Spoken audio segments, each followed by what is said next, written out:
And more than by the way, thank you so much to those of you who brought the food. I'm not sure who all, but isn't it great? It is, yeah. Nice way to have this time together. Hey, I'm Steve, and I'm part of what we call our Centennial Covenant Crescendo team. And this is not a music group, but this is a ministry that has this purpose to, it's for boomers, and Dick at least likes the word boomers. Other people hate it, but it's people kind of born from what, 46 to 64, I think is what they usually say. But helping boomers pursue vital, purposeful living to connect, to grow, and to serve. We want to be on a growing edge and have a sense of ascent, and not just diminishment as we get into what we sometimes call the third or the fourth of life, or what one guy, Jeff Warren, said, well, I don't think I'm in the fourth quarter, I feel like I'm in overtime. But some days you feel that way, right? So anyway, I want to say a couple things real quick before we get into the heart of it all, our panel discussion. What we're doing is part of our denominational families initiative called Crescendo. And so, want to mention the team. Really thankful for Carl and Linda, Patty and Sherry and Dawn, who has those amazing jokes. And then my wife and I, we're part of the Crescendo team. And if you have any questions about what we're doing or suggestions, please talk to anyone on the team. But this national ministry is called Crescendo, and there's a great app that has all kinds of good resources, and you can find it Apple or Android. It's called Crescendo Vital Living. And then I want to mention too that coming up in just a few weeks, there's a free virtual conference, and on the tables, well, a couple things. We didn't have enough for every individual, but there's a brochure about Crescendo, and there's also a little card. And on that card, it describes this virtual conference for a couple hours on the 21st. And it'll be people from... Pardon me? Is that Mountain Time? That is Mountain Time, yes. It is, our time. So if you're in California, you do the translation. But anyway, you can maybe scan it from there, or there's a tiny little QR code on that card, and it's free. You can register. Even if you register and you don't show up, you won't be penalized. But I'd encourage you to take a look at that coming up on the 21st. Tonight's focus, this is the heart of it, discovering God's fresh purposes in life's third to connect, grow, and serve. And we're going to get a lot of help, some great dialogue on our panel made up of Valerie, Don, Pete, and Robin, and that'll be guided by Carl Bruce, who's on our team. And before they come up, though, just a real brief kind of setting the stage with a couple of scriptures. So I want to take you to Romans 12, where the Apostle Paul says, in view of God's mercy, just thinking about all that he's done for us in Christ, offer your bodies, in other words, your whole selves, as a living sacrifice, holy and pleasing to God. This is your true and proper worship. And then he goes on to say, he kind of fills it out. He says this kind of self-offering gratefully back to God will include a transformation that begins with the renewal of our minds, and how it involves belonging to the one body of Christ, how it involves exercising our gifts, our unique gifts within the body, serving as he enables, as he leads. And then I like the way Paul includes in that powerful chapter, be joyful in hope, be patient in affliction, be faithful in prayer. Now, I would say that picture of a whole new life in Christ is relevant for every stage of life. Kid, older person.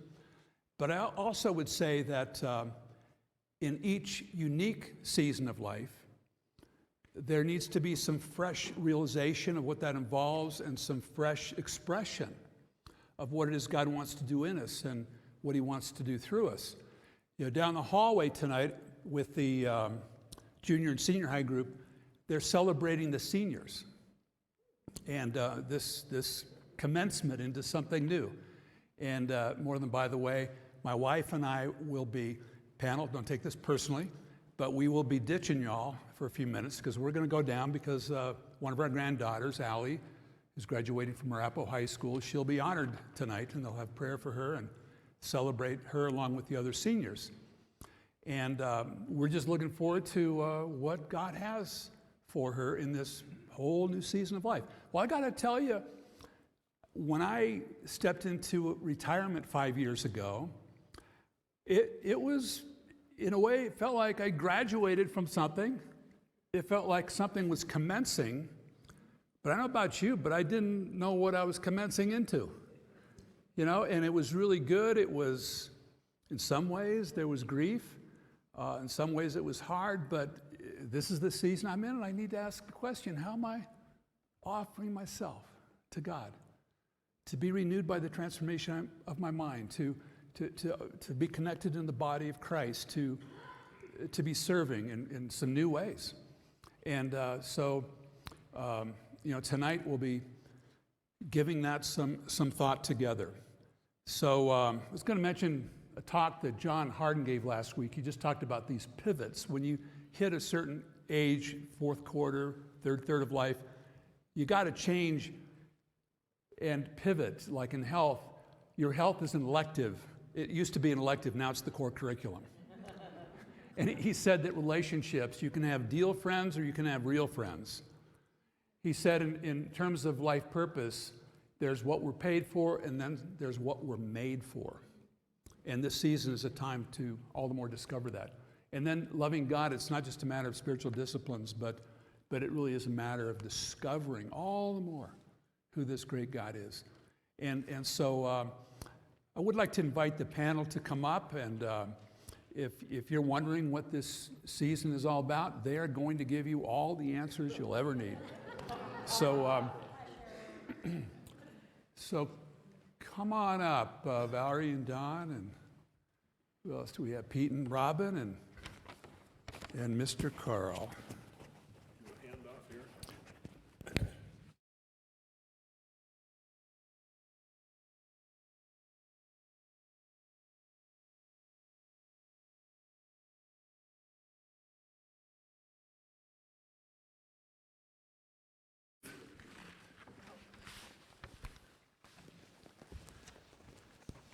Well, this is a real privilege because the qualifications to be on the panel were very high. You have to have been successful in your career. You have to have actually retired and not, you know, kind of just pretending that you're retired. So you have to actually retire. Then you have to have figured out God's will for your life for the next 20 years. And then you have to be willing to share all that wisdom with the rest of us. So I don't know if that's true. We're going to find out whether that's true or false here, but it's really a privilege. Everybody has a story. And this is my opportunity to learn about your story a little bit. And there's really two questions that we decided we wanted to ask the panel. And these are open book questions. You get to evaluate whether you like their answer or not. But anyway, what transitions has life in your third brought you? And then what's been the most challenging thing for you? So I think, Pete, you've got we'll start with you. I get to choose the order. But you've got a mic in your hand. Talk to us a little bit about your life. What has happened? What has life brought you in the third? And what's been the most challenging thing for you? Okay. Hi, I'm Pete Gamme. So I kind of broke it up into a few different categories. I was thinking about transitions, and I'm still working on a book called Aging Faithfully by Freiling, and she talks about liminal places in life, right, where the space between the threshold between where you're at now and where you're going to next. And I think We're going to be talking about a lot about liminal moments and times in our lives tonight. So anyway, as I think about third, let me just define my idea of the thirds as 30, 60, 90. I think those are, so I'm talking about from 60 years old. I'm 69 now, and but when I was 61, after many years of working in the corporate world in San Francisco at 2 different transportation companies, one a shipping company, one a rail car leasing company, company was sold. All of those of us working in headquarter jobs were pretty much fired, and we thought it was a good time to move to Denver because we had Dana's folks, Dana, my wife, and we moved to Denver then, and then I ended up working for telecommunication companies once we got here, but I was able to retire from the corporate world at 61, so that's kind of where my story starts on these transitions. So, surprisingly, for the first year, I felt amazingly guilty about not going into the office because I was just so conditioned. That was before the days of working from home. I mean, I was so conditioned to going into work. I felt guilty about it. So I fixed that. I went back to school, and I didn't go to school. I studied and took the real estate licensing exam and got another job in real estate for 3 years, but that didn't really fix anything. I was not much of, I wasn't really into it, and I didn't try nearly hard enough. Real estate is not a job that you can just think people are going to show up at your door. You have to work for that. So I realized that I come from the Gomer Pyle USMC school that work is good for you. And I hadn't looked at Gomer Pyle for years, so I went online and found a quote from him that I thought kind of fit. He said, Sarge, you remember Sergeant Carter was his sergeant. Sergeant, my philosophy is simple. Be kind, work hard, and enjoy the journey. Life's too short for fussing and fighting. So the work hard part is something that I've always enjoyed doing. I don't have a problem with that. But retiring was at first difficult, but then after a couple years, I got into the flow of it. Health was my next transition. So we were sharing at our table earlier about skiing, and I love skiing. But in 2017, I couldn't ski anymore because my knees were so painful. I had arthritis, and so one of the transitions, and thank God for modern medicine, and I'm just amazed at what can be done these days. We had stories of replacement hips at our table. I had both my knees replaced in 2018 and 2020, and was able to ski again after those surgeries were done. And praise God, this year I skied. Actually, one of the recovery things was then getting on a bicycle, which is much more friendly, and riding with my wife, Dana, who had just booked 1,000 miles the year before, so I had a lot of catching up to do. I still haven't caught up with her, but this past summer I did 900 miles on my bike. Dana was well over 1,000, but that helped me get back into shape to go skiing again, and this year I skied 17 times, and towards the end of the season I skied at the Imperial Lift at Breckenridge, which is the highest lift in North America, and I thought, dang, this is pretty good. Thank you, God. Thank you for that transition. Volunteering is another one. So once I left the corporate world, I was retired from a paid income, but it didn't mean I had stopped working. So I love to volunteer around the church. They call me I call myself the sprinkler guy around here. And I've been doing it for almost 30 years, since this church was built in '97. And So I spent a lot of time here fixing sprinklers and trimming trees and all this stuff that I enjoy doing that. I also joined, much to the chagrin of Dana, I joined 2 HOA boards simultaneously when I retired. So that was a transition that wasn't a good one. In fact, I'll just say now, that was the most difficult transition for me, because both boards, one here, our home in Columbine Valley area, roughly 50 homes, and then a condo up in Lake Dillon where we have a weekend place, 50 condos, and I I thought, well, you just got to show up for meetings every now and then. And I realized that no, once you get on a board, it's serving others.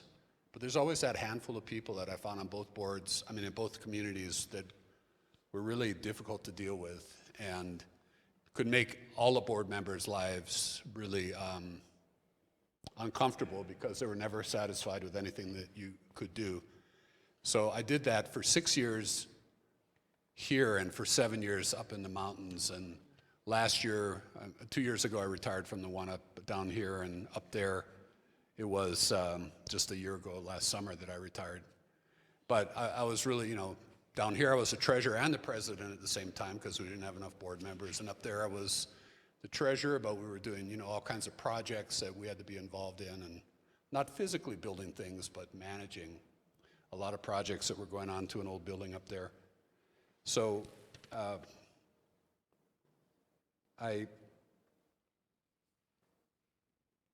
both boards, so anyway, I've retired. Both boards this year contacted me and asked me if I would consider coming back and rejoining the board. And I said, I think God has something else for me to do.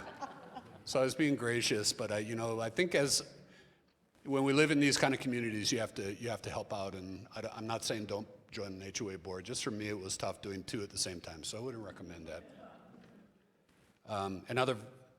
Another volunteer activity is Master's Apprentice, and we have several coaches here. Robin's one of them. Ron over here is one. Ron Mall and Amy Hughes.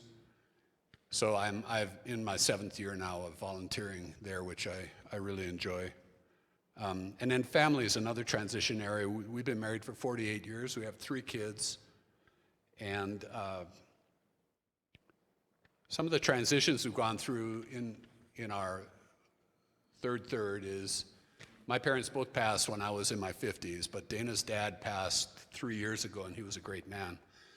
And it wasn't until after he passed that we realized how much he had been covering for Dana's mom.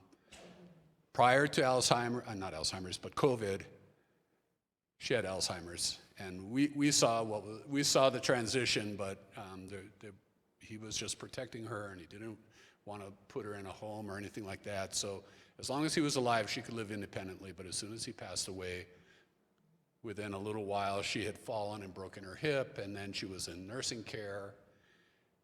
And then we had to then the next move was to memory care, which is where she is 3 years later. She still recognizes Dana. I think she kind of recognizes me when we go visit, but Dana's been a wonderful daughter, and that's another transition that, as we get into this time of life, that if we still have parents around, it's a tough time. So anyway, we take the transition of Dana's dad passing was really an eye-opener because he was really keeping her independent, and she couldn't live that way after he was gone. 2 of our 3 kids have married since we got into retirement, and we were blessed with our first grandchild, Calvin, 5 months ago, so we're super happy grandparents. And one more on the way. In 6 weeks or so, our second grandbaby will be born. So those are some of the transitions that are going on that I saw as we retired. I just think that God has a calling, and we'll talk about the calling, how I found, in particular, how I found out about Master's Apprentice in the next question. Okay, good, thank you. Thanks. Valerie, you want to go next? Sure. So I'm Valerie Wyand, and my career was as a speech and language pathologist. And I started out in private practice long ago, and then switched to Douglas County Schools, where I worked for 34 years, and then retired. I retired in 2021, so went through the whole pandemic piece of it, and then retired. But all of that time, retiring was from that job was a big transition. But all of that time that I was working for the school district, I also had private clients that I saw at my home. And so I was able to continue, and I'm still doing that work, which has been a really helpful thing. that I didn't leave, I left my job, but I didn't leave my work that I love so much or my career all at once. And I think that eased the transition. So that, for me, I have always loved my work. I did not always love my job. So for me, retirement was great because I was able to continue to do the work that I think is important and that I love doing, but I didn't have to do my job. So that was a transition, but it was made easier for me because of that. I wasn't giving up, all of that. I also had kind of, less of a hard stop with things, not only with my work, but just some other things that I've been involved with, ministry and that kind of things. Those kinds of things were continuing. So again, for me, stopping work was not a big transition because there were still other things that I continued to do into my time of retirement. I would say the hardest thing for me, transition-wise, was that I didn't realize how dependent I was or how focused I was on the schedule of life, just the routine of life. This is so boring compared to what Pete was saying, but maybe some of you can relate. When you have a job, you're supposed to be there on certain days and for certain times, and then you kind of arrange the rest of your life around that. You have to do that, or they don't give you the money. So anyway, I didn't realize how much I depended on that to kind of organize the rest of my life. So when that was gone, I was thrilled, but also really realized how I needed to kind of reconnect with, wait a minute, now how do I want to do life? It reminded me a lot of when I transitioned from high school to college. In high school, you have to go in the morning and you are done in the afternoon. And then you go to college and it's like, wow, I don't have a class till 2? Well, I'm gonna stay up late and sleep in and all that kind of stuff, and you just kind of lose that routine. So I had to be pretty purposeful about that, or else I was just being driven by my schedule. What do I have tomorrow? Oh, that's gonna drive everything that I do. I don't know if you can relate to that or if I'm just disclosing too much about myself right now, but that was a big transition process for me.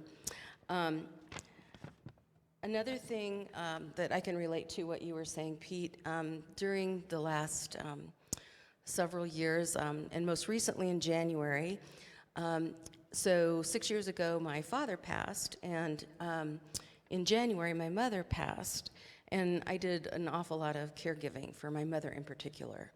And so, that's a part of the transition I think many people can relate to if you're caring for parents. And once you're retired, I think another challenge is sometimes what other people think about how you should use your time. So, there's kind of an expectation sometimes, well, you're retired, so you should be able to do more, whether it's caring for parents or it's any other kind of endeavor. So I saw that transition happen as well. It hasn't been particularly difficult, but I'm aware of it and trying to keep those boundaries and be healthy about that. With that exception, that's the only thing that was kind of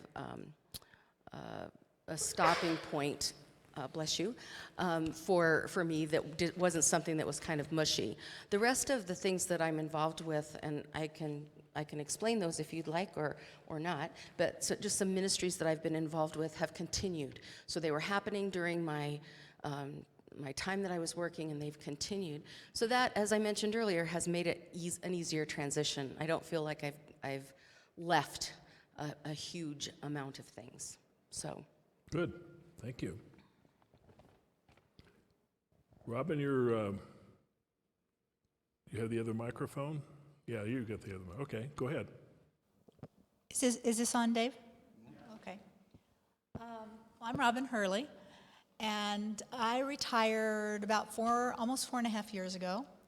I think I was 61 when I retired, but left a job, or a career, I should say, of 38 years with the pharmaceutical industry.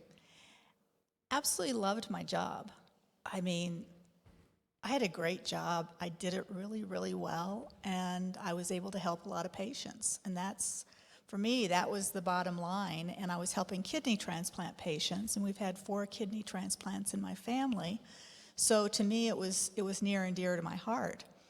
But when I made the decision to retire, I knew it was time, and I retired, and the following Monday, I was perfectly fine. I mean, you guys talk about transitions. It was like, I didn't really have one. I didn't miss it. I missed the people, and I still have relationships, and, I spend a lot of time on the phone with some of my friends from work. But what made it easier, to be very honest, was first of all, I had an hour-by-hour calendar that I implemented the first week of retirement. I was bound and determined not to waste time because I hate to waste time. Well, that worked for about a week, and after that, I was blessed to have sat next to Ron Mall at lunch here at church one Sunday, and he turned to me and he said, "Robin," he said, "you need to come visit Master's Apprentice with me and see my math class." And I looked at him and I said, "I don't think so. First of all, I don't know anything about construction," which is what Master's Apprentice is all about. And secondly, I'm really, really busy tomorrow. He said, "Give it some thought." So I said, "Okay, I'll give it some thought." Well, all afternoon, my schedule kept shifting, and all these things that were on my calendar kept falling off of my calendar. So pretty soon, I picked up the phone and I called Ron, and I said, "Ron, I'd like to go to Master's Apprentice with you tomorrow." So I went to visit the math class. Well, I am not a math person, but halfway through the class, I signed up to become a coach, but not in math. I took on the responsibility of coaching career prep, which is resumes and interview skills, which are right up my alley because I hired and fired a lot of people and looked at a lot of resumes during my 38 years. But anyway, that essentially made my transition really easy because I suddenly had something that I could focus on that took time. And it actually took quite a bit of time. As my husband will say, I left one job for another. But that's all right. I'm really passionate about it. What else did we do is, as we transitioned, we did buy a new house, moved into the house, closed down because of the pandemic, because I retired in January of 2020. So suddenly, Kip and I were definitely at home together for a long time. I thought it went swimmingly. I don't know. You'd have to ask him how it went. Might need to get spouses up here too, Carl. Let's see. Well, we became grandparents that first year, which was awesome. And we started traveling once the pandemic lifted. And so we've done a whole lot of traveling. Let's see. I'm trying to remember if I had anything else that I wanted to mention. My next thing is what's been the most challenging, and I think that's the next question. So I'll pass it on to Don. Thank you. Hi, I'm Don Sheely. I just retired at the end of December of 23. So I've been retired for 4 months. Yay. It has been difficult for me. It's just been a difficult thing to be in a high gear for so long and then just to stop. And I'm working through it. A friend of mine said, "Well, every day's like a Saturday." Well, I guess that's kind of true, isn't it? But I had worked for JCPenney as a store manager for 35 years. Then I changed careers and went to work for Focus on the Family for several years. And then my last stint was with the Navigators down in Colorado Springs at their headquarters. I was director of fundraising down there. And I loved working at the Navigators. I was there just a little over 4 years. Just a joy to be there. Great people, like-minded, working for the same purpose. And it was very Christ-centric, and I loved it. But my wife, Judy, has multiple sclerosis, and that was a transition that I was totally not prepared for, and it's one that we're still working through today. So we transitioned and moved from Colorado Springs up to Highlands Ranch almost 3 years ago, about 3 years ago, and to be closer to our granddaughter, and our daughter and our granddaughter. I got the priorities straight, right? And so that's been a blessing, but just me, the day-to-day has been, I get up, get coffee and a little something to eat, and then I'm sitting at my desk at home, like I'm ready for the emails and the phone calls and the meetings, and of course I don't have any of those. So managing my time away from work has been a challenge, and I have purposely not contacted my friends at work because it's still a little raw for me. Unlike what Robin was saying, I'm envious maybe a little bit, or I'm not sure. So I have to. God is starting to prompt me to do that, but that management of time has been an issue. So also being at home under my wife's feet all the time as well. And one of the other transitions is, for all these years I've planned financially for retirement, and to put ourselves in a position to be able to do that.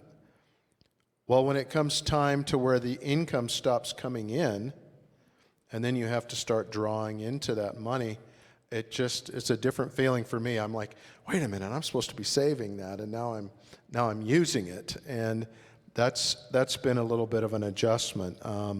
And then for me, my wife, I said had MS, but for me, I've been an avid skier, 55 years plus, and I had a back fusion in March of 22, which I'm still not quite taken care of on that. So that has prevented me not from skiing, so it's been a big void. But I did go up and just hit the bunny slopes this spring.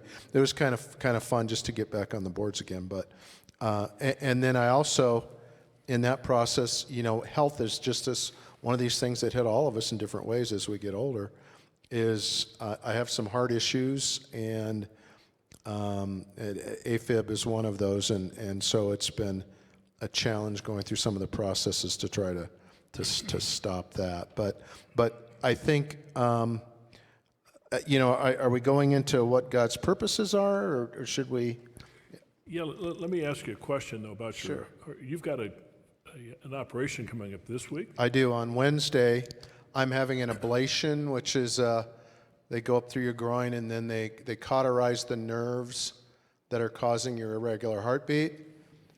If you think about it, I'd appreciate your prayers. That wasn't my intent, but that would be great, because I'm a little nervous. My wife goes, I think you're kind of nervous about this. Well, I hear it's pretty routine, so I'm hoping that's the case with me. And I'm hoping that it works. I want to be around for my grandkids. We just found out last week that we're going to have our fourth. And, grandchildren are one of God's greatest blessings to mankind.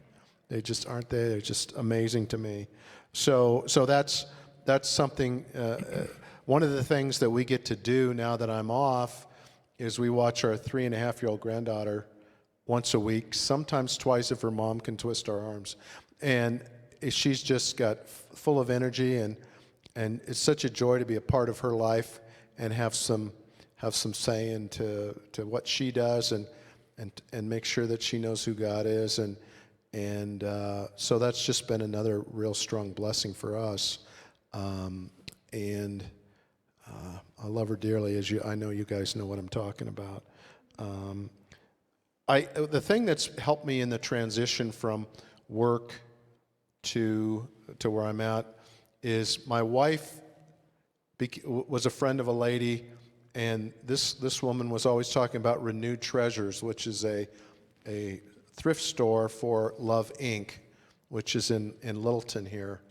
And Judy started volunteering twice a week for 3 hours. That's about what she can handle. Answering phones. I mean, she says, well, it's a no-brainer. I said, well, you're still there and you're serving.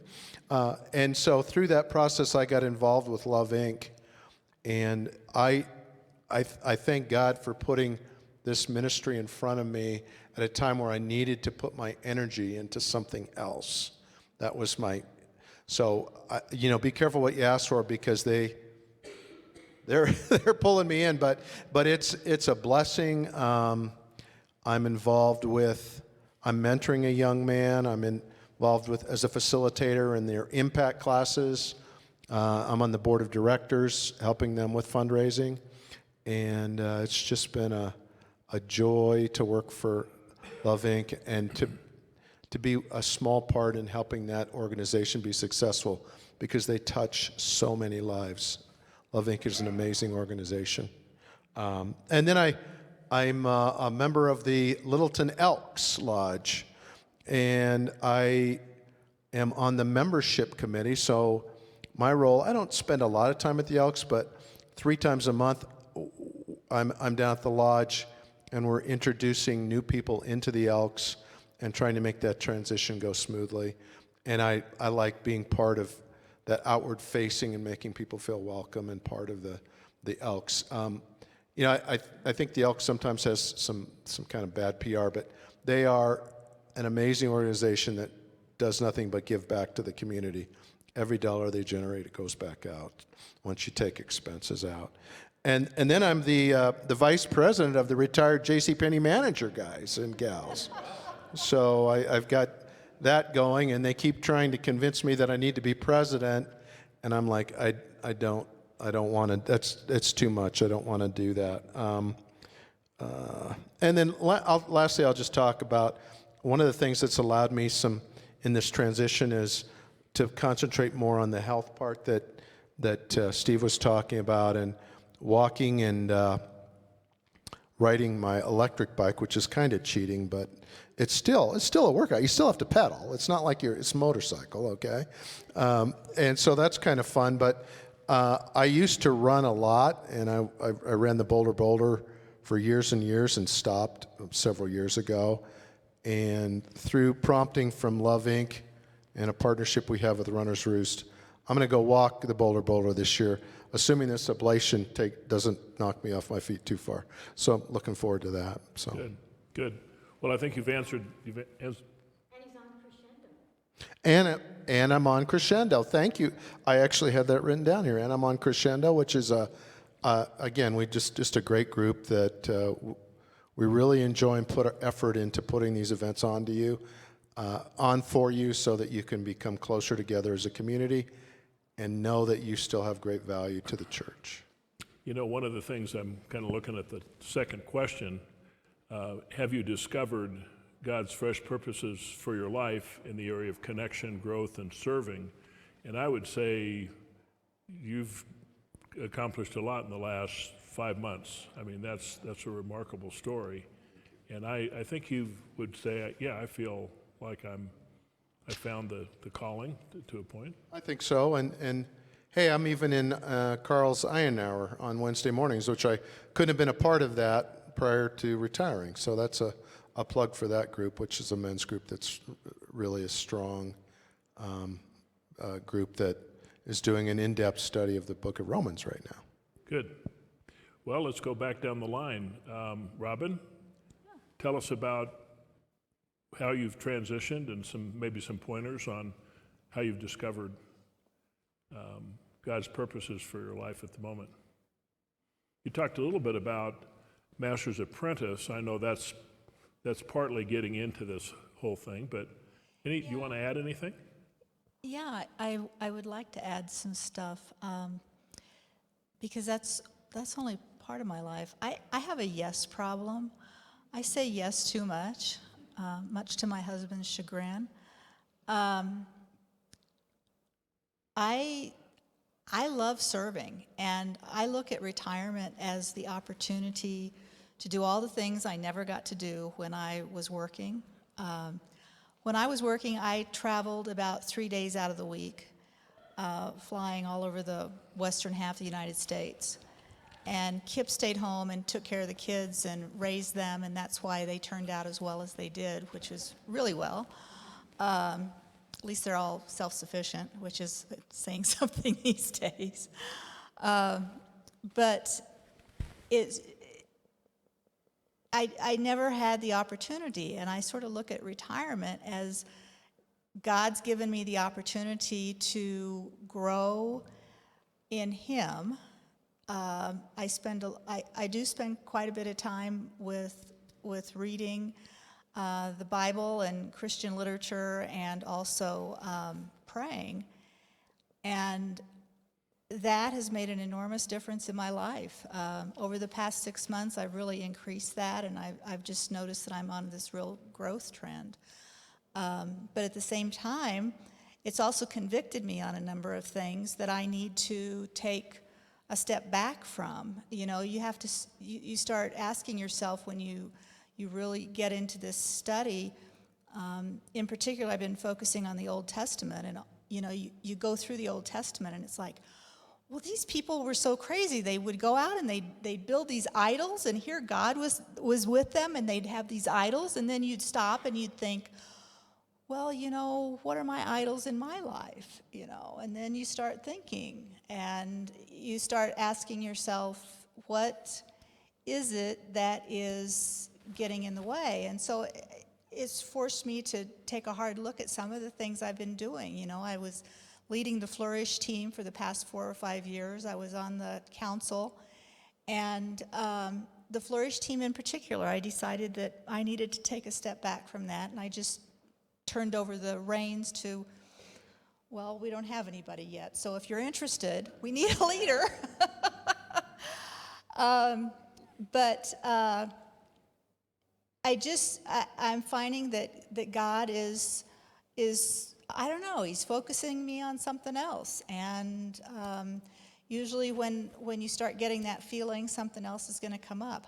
I still feel like Master's Apprentice is someplace that God wants me, and just the passion that I have found with that and helping people grow to their best potential has just been enormous.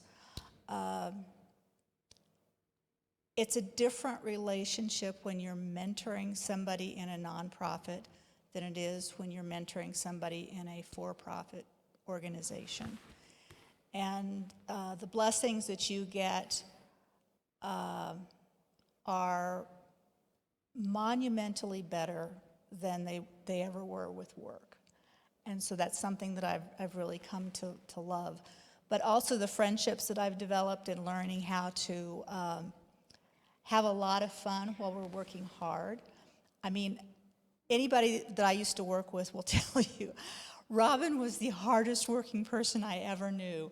And they'd probably also, on the other side of their brain, say, she was also the one with the least sense of humor, and I found that I could have a sense of humor and work really hard and have a good time at it. So that's something that Master's Apprentice has brought me as well. But the final thing that I will mention is our children and our grandchildren. Kip and I have just absolutely loved being able to grow a relationship with our almost 4-year-old granddaughter. She's with us 1 day a week, and we have a blast with her. Our only sorrow is that our little 3-year-old granddaughter in Miami, Florida, is not around for us to be able to have that kind of relationship with. And then our 18-month-old granddaughter, Izzy, timing-wise, with her naps and all, it's kind of crazy, and it doesn't work out real well, but we're hoping to get Izzy in our life a little bit more here shortly. But I would say my biggest challenge, Carl, is I say yes too much, and that's my problem, and I'm working on it. Good. Well, there's plenty of opportunities. That's what I hear you saying, too. There's a lot of people. Well, there's tons of opportunities, yeah. Good.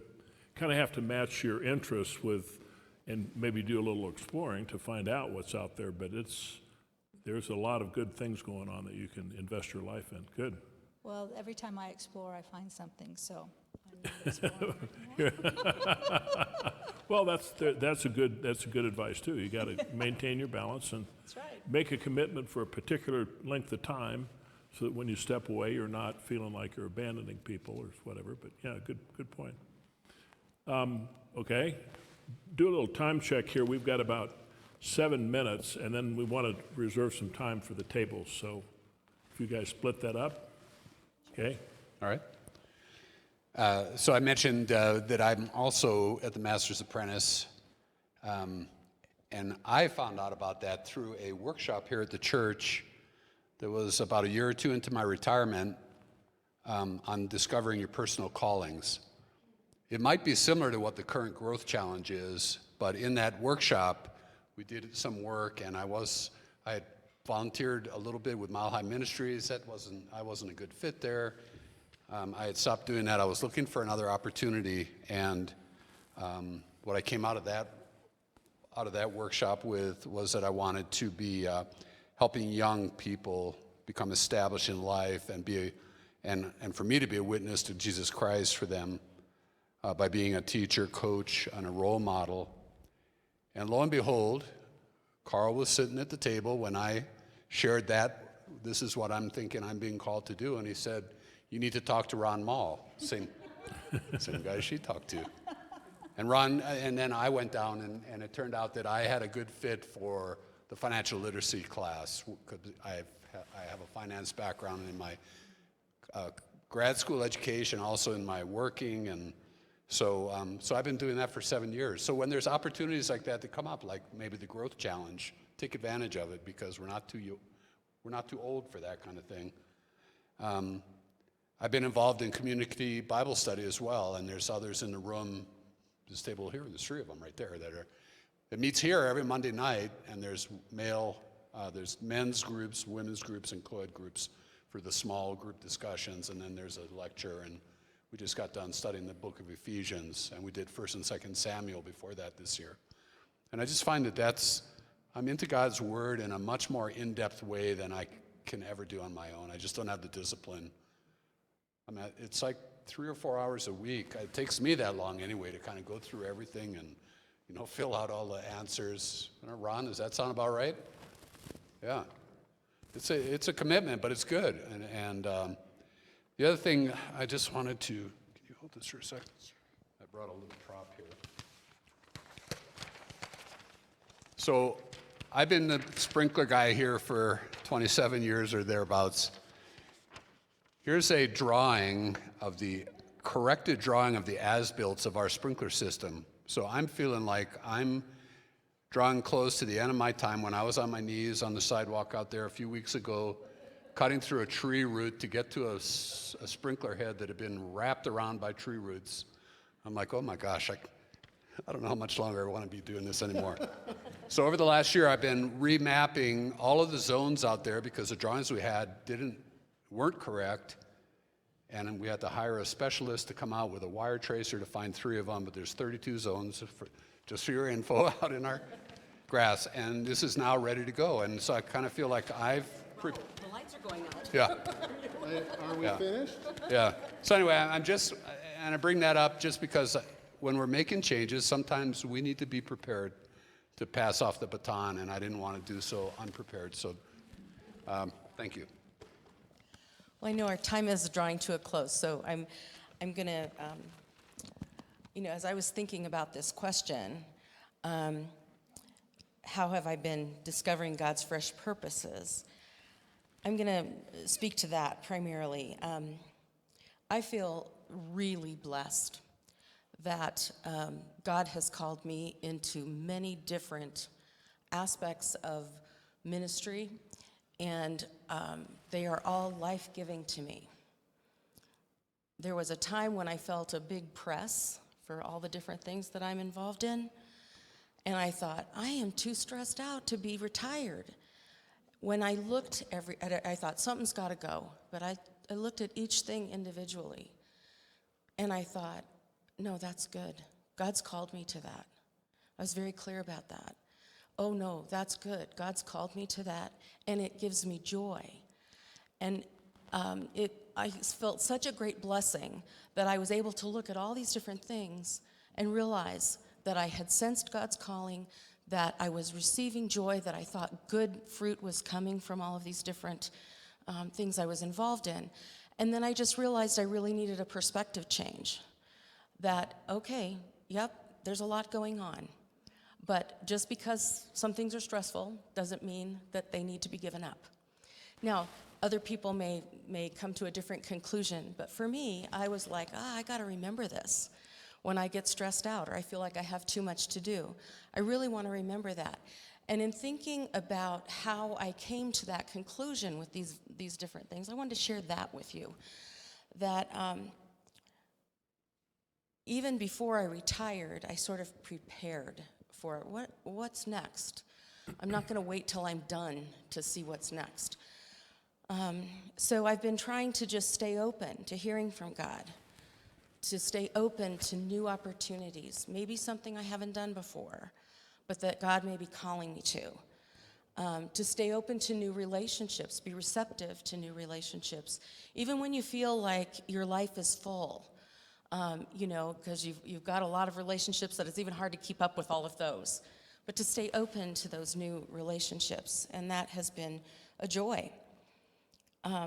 As I mentioned, paying attention to what brings you joy, what is life-giving. I just think that's such an important way to kind of determine what God's calling you to and what things that you might want to continue to say yes to and what other things that you might need to relinquish, even if they're good things. And that brings me to the next part, which is I've tried to be honest with God about my willingness or lack thereof to relinquish some things. But really wanting God to be the person who is organizing my yeses and my nos. And sometimes I listen well, sometimes there's corrections that need to be made. The other thing that I just wanted to say is that part of the reason I sort of prepared for retirement was that I had been inspired earlier by people I know and also people whose stories I had read. And so I just want to briefly share a couple of those. Did you know, you probably read the story of Corrie ten Boom, or you know that story. Now, Corrie ten Boom was not a young lady when she did this really important work. And she was the youngest in her family. And so all of her sisters and her mother and her father were much older. And yet they used this time in their life to do this really significant work. And the other thing that really struck me when I read that story as a young person was that Corrie's mother, who used to do all this kind of service, if you remember the story, she would be doing all kinds of ministry, especially to the poor people in their town. And then she became ill and wasn't able to do that, and that broke her heart. But her bedroom had a window that looked out on the street. And so she took as her ministry, having to relinquish all this service, she took as her ministry to pray for people who were walking by. And I believe that God did great things in the lives of those people because of her prayer. And that was so inspiring to me, and I've held on to that because I don't know what God has for me in this season, but there's always something that we can be doing. There's always a call that we can hear from God. The other quick story I'll just tell you, because I don't know all the details of it, but I did fact check it with people who know.